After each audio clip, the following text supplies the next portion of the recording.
नमस्कार दोस्तों, एक बार फिर से आप सभी का स्वागत है आपके अपने चैनल पर।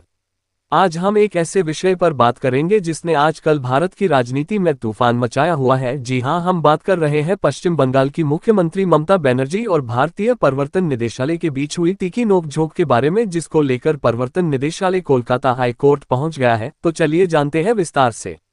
कलकत्ता हाईकोर्ट ने शुक्रवार को अदालत कक्ष में भारी हंगामे के कारण एक मामले की सुनवाई टाल दी। ये याचिका प्रवर्तन निदेशालय ईडी की ओर से पश्चिम बंगाल की मुख्यमंत्री ममता बनर्जी के खिलाफ एफआईआर दर्ज करने की मांग से जुड़ी थी। अब इस मामले पर 14 जनवरी को सुनवाई होने की संभावना है। टाइम्स ऑफ इंडिया ने सूत्रों के हवाले से बताया कि जज ने अव्यवस्था पर नाराजगी जताई और कहा कि खचाखच भरे कोर्ट रूम में कुछ भी साफ सुनाई नहीं दे रहा था। हालात संभालने के लिए अदालत कक्ष खाली कराने की कोशिश की गई, लेकिन शोर शराबे के बीच वकील भी बेंच तक नहीं पहुंच सके। इससे पहले दिन में ईडी ने पश्चिम बंगाल पुलिस पर मुख्यमंत्री ममता बनर्जी के साथ मिलीभगत करने का आरोप लगाया, जिसमें कहा गया कि पुलिस ने 8 जनवरी को कोलकाता में चलाए गए एक तलाशी अभियान के दौरान उसके अधिकारियों को बाधा पहुंचाए और कानून की घोर अवहेलना करते हुए अपने सार्वजनिक कर्तव्य का निर्वहन करने में विफल रही। 28 पन्नों की याचिका में ईडी ने कहा कि राज्य पुलिस ने उसके अधिकारियों को धन शोधन निवारण अधिनियम पीएमएलए 2002 के तहत अपने आधिकारिक कर्तव्यों का पालन करने से रोका। एजेंसी ने आरोप लगाया कि गुरुवार को ईडी की तलाशी के दौरान ममता बनर्जी द्वारा राजनीतिक परामर्श फर्म आईपीएसी के निदेशक प्रतीक जैन के आवासीय परिसर में प्रवेश करने और एजेंसी द्वारा महत्वपूर्ण सबूत बताए गए भौतिक दस्तावेजों और इलेक्ट्रॉनिक उपकरणों सहित अन्य सामग्री को ले जाने के बाद स्थिति और बिगड़ गई। ईडी ने कहा कि उसने राज्य प्रशासन के कामकाज में जनता का विश्वास जगाने और राज्य पुलिस और मुख्यमंत्री द्वारा किए जा रहे अत्याचार को तुरंत रोकने के लिए उच्च न्यायालय से रिट याचिका दायर की है। याचिका के अनुसार पश्चिम बंगाल पुलिस ने भारतीय नागरिक सुरक्षा संहिता 2023 के प्रावधानों का उल्लंघन करते हुए ईडी अधिकारियों को उनके वैधानिक दायित्वों का निर्वहन करने से रोका, जिसके कारण एजेंसी को न्यायिक हस्तक्षेप की मांग करनी पड़ी। ईडी की याचिका में कहा गया, ये रिट याचिका राज्य सरकार के कामकाज में जनता का विश्वास जगाने और राज्य पुलिस तथा राज्य की मुख्यमंत्री ममता बनर्जी की अतिवादी कार्रवाई को तत्काल रोकने के लिए माननीय न्यायालय के रिट अधिकार क्षेत्र का प्रयोग करते हुए दायर की गई है। पश्चिम बंगाल राज्य पुलिस ने पश्चिम बंगाल की माननीय मुख्यमंत्री के साथ मिलीभगत करके कानून की घोर अवहेलना की है और भारतीय नागरिक सुरक्षा संहिता 2023 बीएनएसएस 2023 के प्रावधानों के तहत अनिवार्य अपने सार्वजनिक कर्तव्य का निर्वहन करने में विफल रही है तथा याचिकाकर्ता अधिकारियों को धन शोधन निवारण अधिनियम 2002 के प्रावधानों के तहत अनिवार्य अपने आधिकारिक कर्तव्यों के निर्वहन में बाधा डाली है। दस्तावेज में बताया गया है कि कोयला तस्करी मामले से जुड़े आईपीएसी और अन्य संस्थाओं के खिलाफ ईडी की तलाशी कार्रवाई 8 जनवरी को शुरू की गई थी।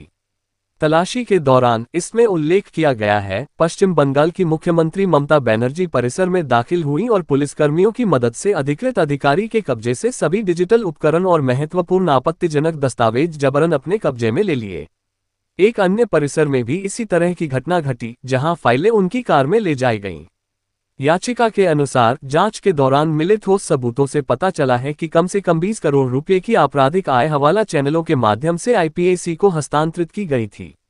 इसमें कहा गया है कि चल रही जांच को जारी रखते हुए और अपराध से प्राप्त धनराशि और उसके उपयोग का पता लगाने के लिए कोयला तस्करी मामले के संबंध में 8 जनवरी को आईपीएसी और कुछ अन्य संस्थाओं के खिलाफ तलाशी अभियान शुरू किया गया था। इसमें आगे कहा गया, तलाशी के दौरान विभिन्न डिजिटल उपकरण जब्त किए गए, जिनके पीएमएलए जांच से संबंधित होने का संदेह था।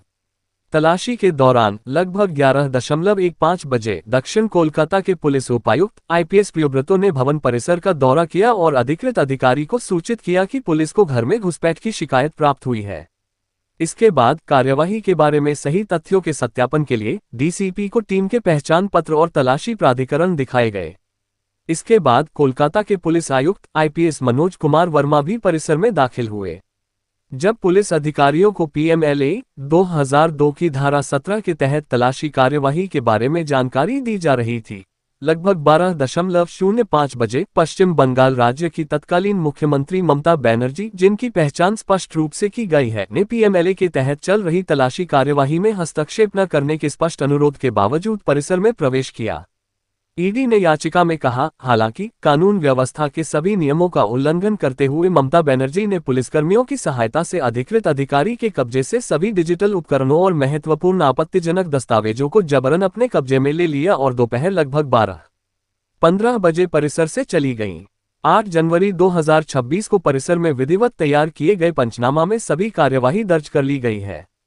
इसके अलावा 8 जनवरी 2026 को इस निदेशालय द्वारा तलाशे गए 10 परिसरों में से एक अन्य परिसर IPAC कंसल्टिंग प्राइवेट लिमिटेड का कार्यालय परिसर था, जो 11वीं मंजिल, Godrej waterside tower 1, ring road, sector V, Bidhan नगर, कोलकाता, पश्चिम बंगाल में स्थित है।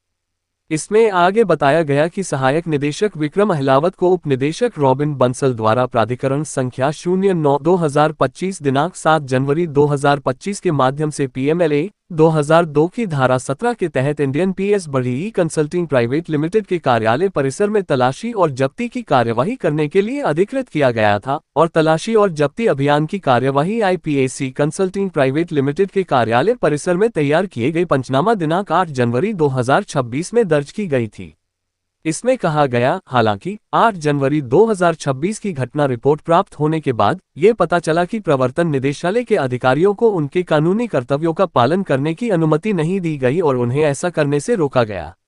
ईडी ने यह भी उल्लेख किया कि प्रवर्तन निदेशालय के अधिकारियों को PMLA के तहत अपने आधिकारिक कार्यों को करने के लिए निशाना बनाकर और उन्हें आपराधिक रूप से डराने धमकाने के उद्देश्य से कई FIR दुर्भावनापूर्ण तरीके से दर्ज की गई हैं। घटनाक्रमों को देखते हुए ईडी ने अपनी तत्काल रिट याचिका के माध्यम से कलकत्ता हाई कोर्ट से इस मामले में तत्काल हस्तक्षेप करने की मांग की। एक बयान में एजेंसी ने गुरुवार को स्पष्ट किया कि तलाशी साक्ष्य आधारित थी और इसका उद्देश्य किसी भी राजनीतिक प्रतिष्ठान को निशाना बनाना नहीं था। ईडी ने गुरुवार को कहा कि किसी भी पार्टी कार्यालय की तलाशी नहीं ली गई है। ये तलाशी किसी भी चुनाव से संबंधित नहीं है, बल्कि मनी लॉन्ड्रिंग के खिलाफ नियमित कार्रवाई का हिस्सा है। ये तलाशी स्थापित कानूनी सुरक्षा उपायों के अनुसार ही की गई है। ईडी ने कहा कि यह तलाशी केंद्रीय जांच ब्यूरो की कोलकाता इकाई द्वारा अनूप मजी और अन्य के खिलाफ दर्ज की गई FIR संख्या RC 010202A0022 दिनांक 27 नवंबर 2020 पर आधारित थी, जिसके लिए ईडी ने प्रवर्तन मामला सूचना रिपोर्ट ECIR 17 HIU 2020 दिनांक 28 नवंबर 2020 के माध्यम से दर्ज की थी। जांच के दौरान ईडी ने कहा कि यह खुलासा हुआ कि अनूप मजी के नेतृत्व वाला कोयला तस्करी गिरोह पश्चिम बंगाल के ECL पट्टे वाले क्षेत्रों से कोयला चुराता था और अवैध रूप से उसका खनन करता था। इसमें कहा है कि इसके बाद इस कोयले को पश्चिम बंगाल के बांकुरा, बर्धमान, पुरुलिया और अन्य जिलों में स्थित विभिन्न कारखानों और संयंत्रों में बेचा गया। जांच में पता चला कि इस कोयले का एक बड़ा हिस्सा शाकंभरी समूह की कंपनियों को बेचा गया था। जांच में हवाला ऑपरेटरों से भी संबंध सामने आया। कई व्यक्तियों के बयानों सहित अनेक सबूतों ने हवाला गिरोह की पुष्टि की। जांच में पता चला कि कोयला तस्करी से प्राप्त धन को छिपाने में शामिल एक हवाला ऑपरेटर ने IPAC कंसल्टिंग प्राइवेट लिमिटेड को करोड़ों रुपए के लेनदेन में मदद की थी। इसमें आगे कहा गया है कि कोयले की तस्करी से प्राप्त आय के सृजन से जुड़े व्यक्तियों, हवाला संचालकों और हैंडलरों को 8 जनवरी 2026 को PMLA के तहत की गई तलाशी में शामिल किया गया था। एजेंसी ने आगे कहा कि IPAC भी हवाला मनी से जुड़ी संस्थाओं में से एक है। कल की कार्रवाई के दौरान पश्चिम बंगाल में 6 और दिल्ली में 4 परिसरों पर छापेमारी की गई और कमेंट करके बताए कि अब की 2026 विधानसभा चुनाव में इसका चुनाव पर क्या असर पड़ेगा और बंगाल में किसकी सरकार बनेगी।